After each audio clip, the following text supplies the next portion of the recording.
From New Hampshire is recognized. Thank you, and I thank the gentlelady from California for the opportunity. I stand here today in strong support of H.R. 3159.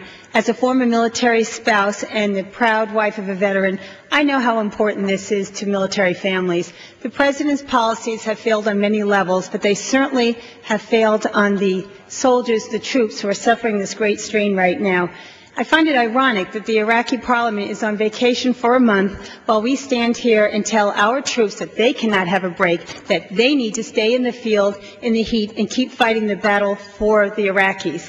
The Army's available active duty combat brigades, along with 80% of the Reserve and National Guard, have served at least one tour in Iraq and Afghanistan, and the strain is starting to show.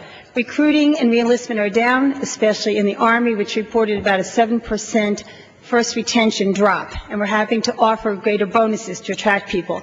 Reports of traumatic brain injury and post-traumatic stress syndrome are up.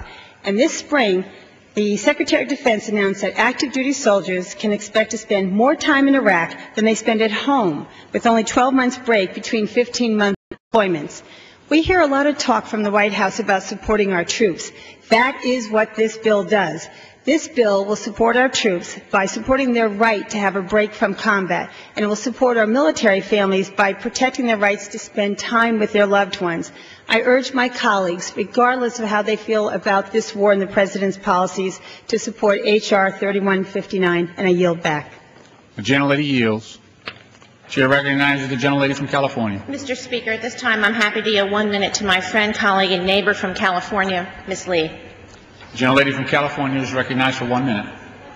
And let me just say thank you to the gentlelady from California, Congresswoman Tauscher, for putting forth this bill, which I believe will take a significant step forward in ending this occupation in Iraq.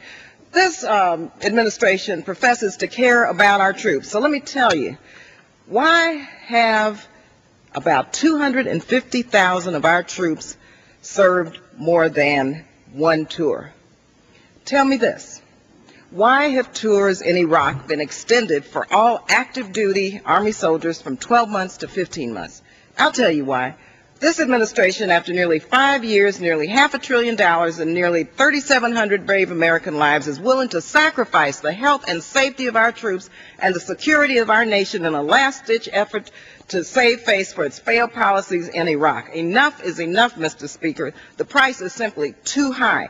The least we can do is give our troops this badly needed break. That's the least we can do. I congratulate Congresswoman Tauscher for this legislation and urge my colleagues to support it. Our troops need this, and both sides of the aisle should vote for this in a bipartisan fashion.